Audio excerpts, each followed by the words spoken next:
Dear students, Assalamu alaikum warahmatullahi wabarakatuh. This is Arfat Mujib from FEI Higher Secondary Institute. Today I am with chapter number first. Chapter is about life process, and in this chapter today my topic to discuss is functions of blood. कि blood का क्या functions रहते हैं हमारे body के अंदर.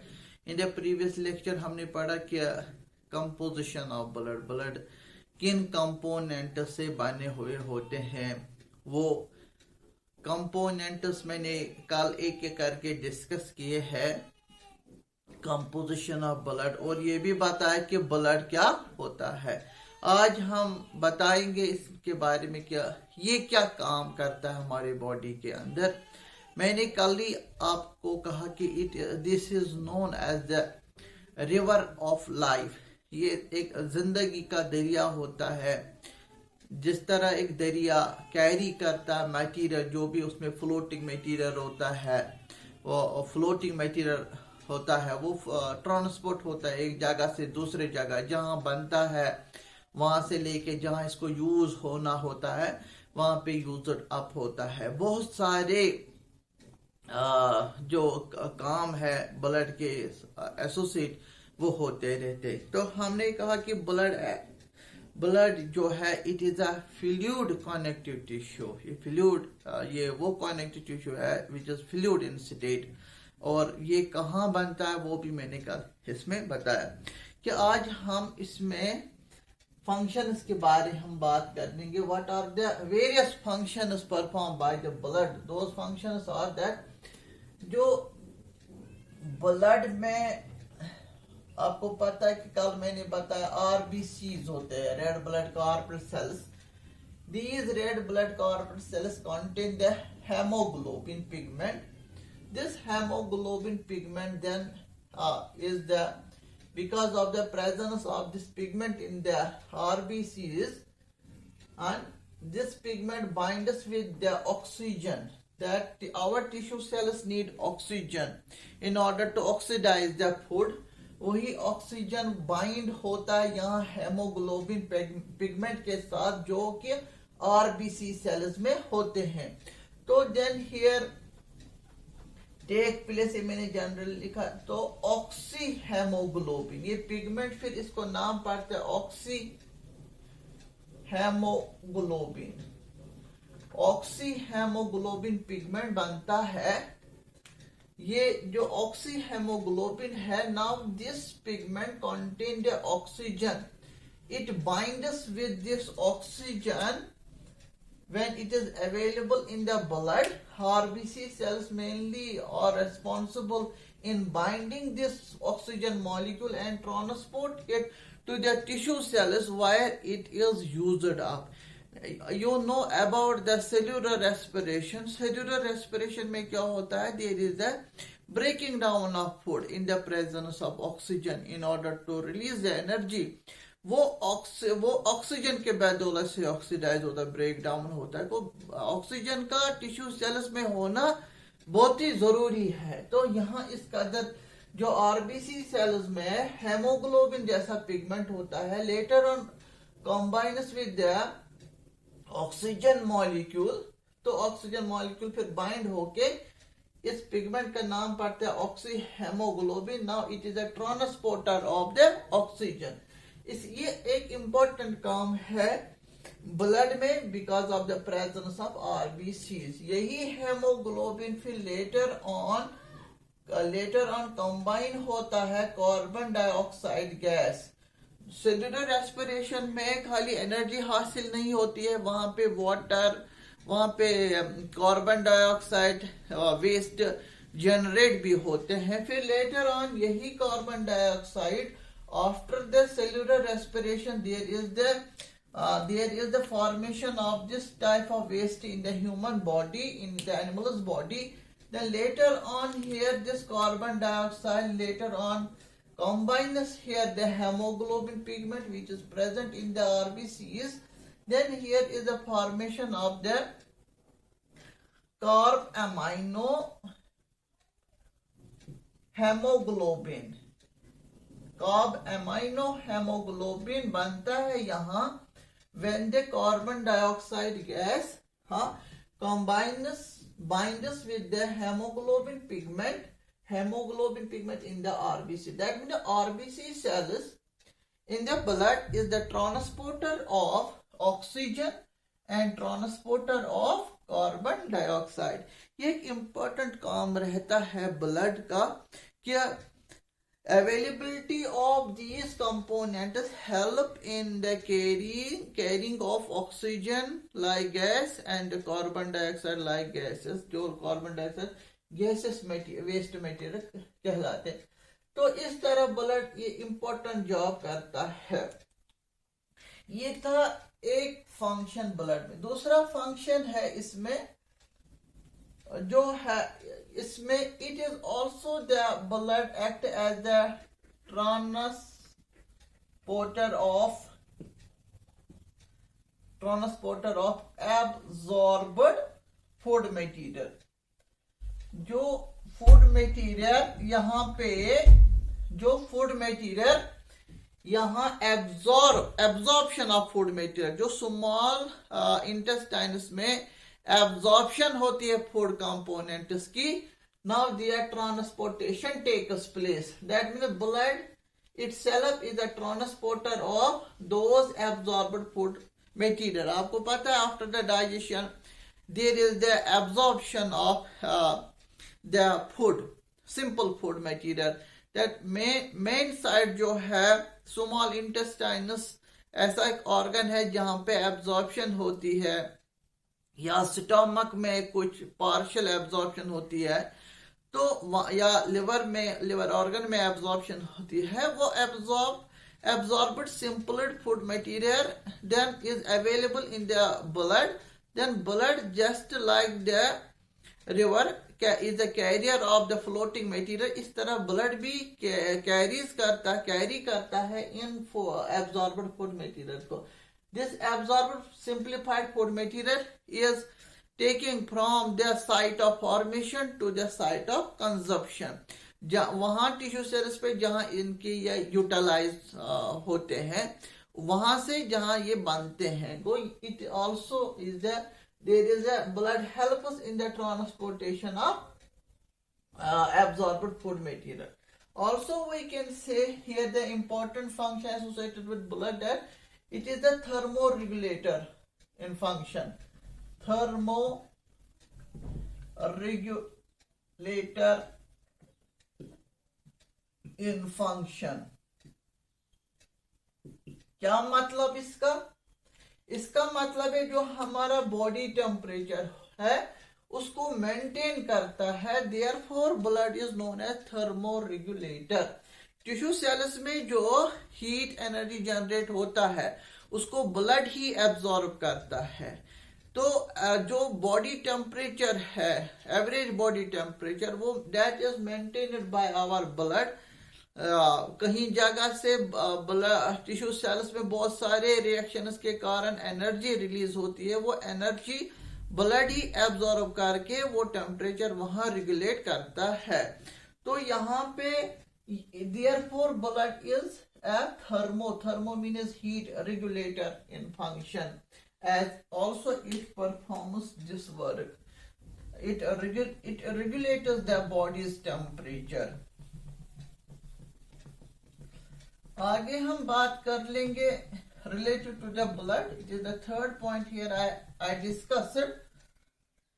Third is that fourth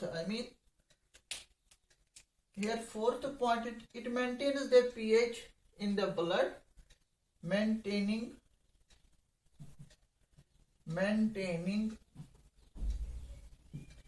pH in blood. जो हमारा ब्लड होता है उसमें मेंटेन रहता है पीएच क्योंकि ब्लड में जो प्रोटीन्स होते हैं बहुत सारे प्रोटीन उनका काम रहता है proteins and dissolved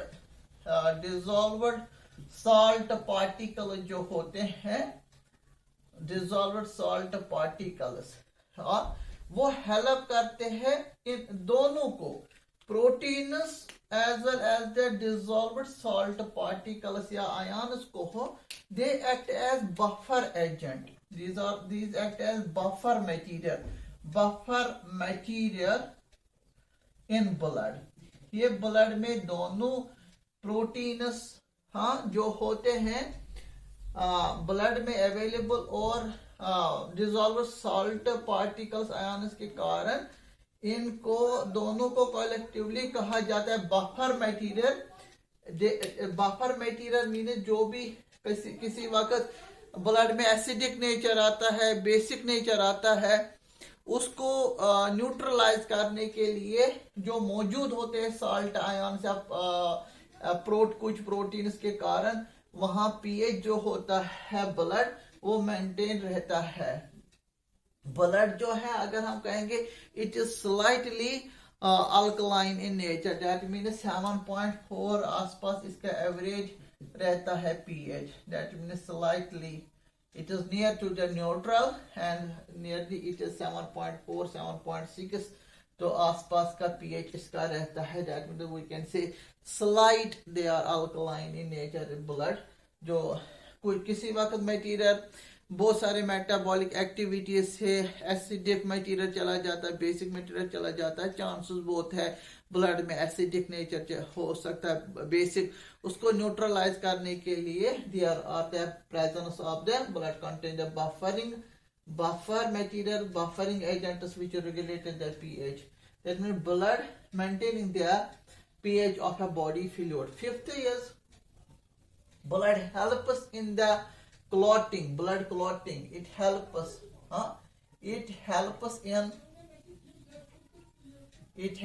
in blood clotting. blood clotting में मदद करता है. किस तरह आपको पता है, मैंने कल बताया, उसमें थ्रोम्बिन होता है. थ्रोम्बिन जो होता है इस plus फिब्रोनोजिन protein,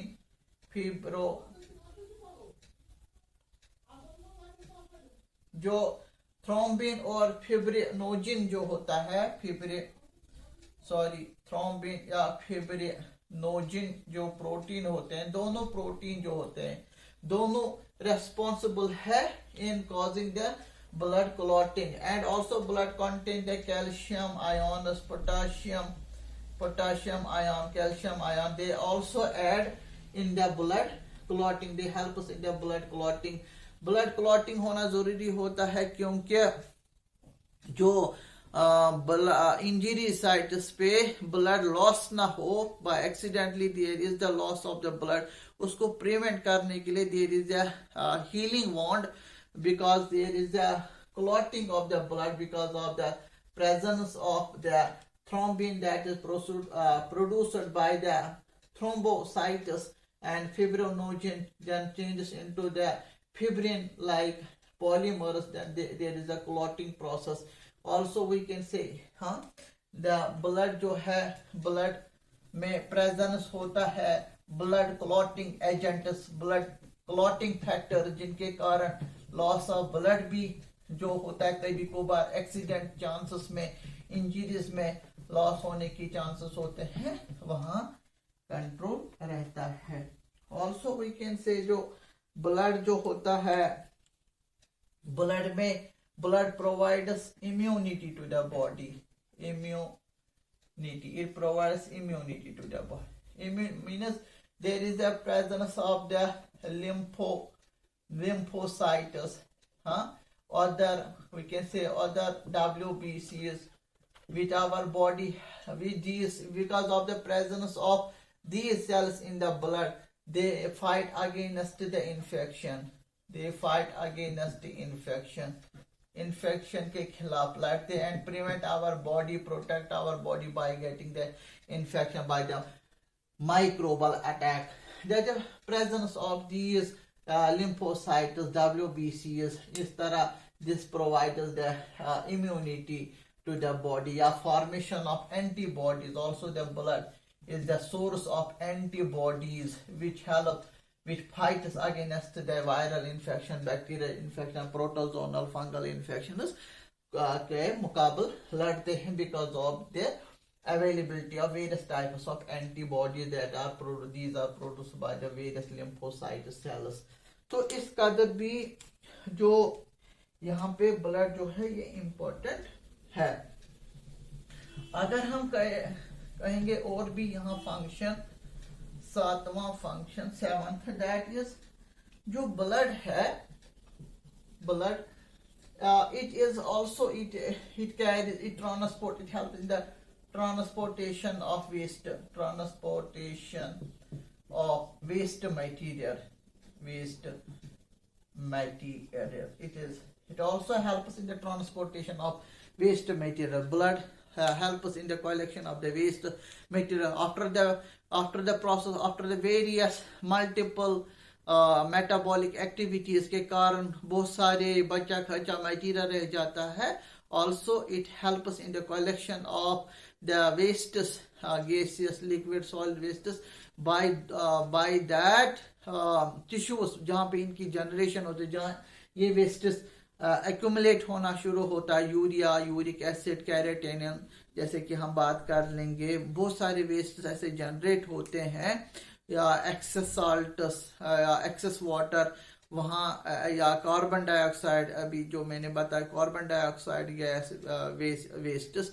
here is the collection bye the blood में क्या होता है, फ्लूइडिटी रहती है, फ्लोनेस रहती है, तो कलेक्शन फिर ऑटोमेटिकली होती है. बाय द रेस्पेक्टिव ऑर्गन्स इसको एक्सपेल किया जाता है. जैसे कि कार्बन डाइऑक्साइड गैसियस वेस्ट है, वो after the cellular respiration these are generated by those tissue cells. वहां से इसकी कलेक्शन होती है to the lungs. The lungs help us this carbon dioxide waste to expel out of the body. तो excess जो salts होते हैं वो भी expel होता है. यूरिया, यूरिक एसिड जो होते हैं, वो वेस्ट जो होते हैं वो भी किडनीज, जब किडनीज में फिल्ट्रेशन प्रोसेस होते हैं वहां से एक्सपेल होते हैं. तो बहुत सारे कारणों से फिर ये हमारा जो मटेरियल है वो एक्सपेल हो जाता है. या स्किन एक्सक्रीशन हम कहते हैं, क्यूटेनियस एक्सक्रीशन प्रोसेस से जो भी बहुत सारे वेस्ट मटेरियल है वो एक्सपेल फिर होता है जब इसकी ट्रांसपोर्टेशन होती है वहां टिश्यू सेल से जहां इसकी जनरेशन होती है, कलेक्शन होती है टिश्यू से जहां इसकी क्या होती है, जनरेशन. वहां इसकी कलेक्शन, वहां कलेक्शन के बाद वहां इसकी ट्रांसपोर्टेशन होती है. ये थे. ऑल्सो वी कैन से जो ब्लड है, it is a storage of important biomolecules, hormones, enzymes, stored food material. जो अगर हम बात कर लेंगे, it stores, 8वां पॉइंट आएगा, it is a storage of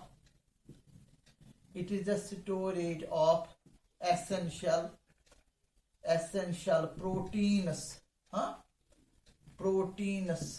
essential storage of proteins.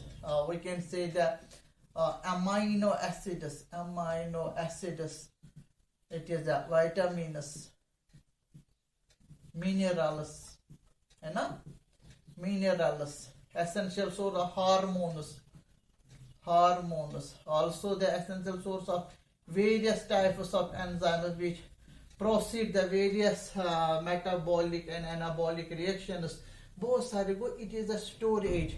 It also helps in the storing of the materials which are essentially and anytime utilized by the tissue cells anyway, occasionally they are used, and by means of blood it makes available to those tissue cells if there is a need of essential proteins, amino acids, vitamins, minerals, hormones जिनको काम करना पड़ता है different from one tissue to other tissue.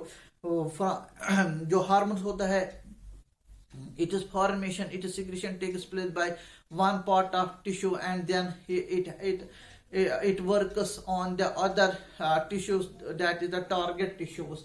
So it also the blood is the storehouse of the glycogen जो है glucose, simple food, या triglycerides जो fat digestion है, triglycerides या फैटी एसिड्स की हम बात कर लेंगे, वो भी store house. Well, it is a storehouse of various materials which are anyway occasionally used by the tissue cells anytime, anyway, any means. तो इस तरह जो ब्लड है ये काम करता है हमारे बॉडी में. I hope you understand about the functions of blood, what important jobs are performed by the blood. Thank you very much.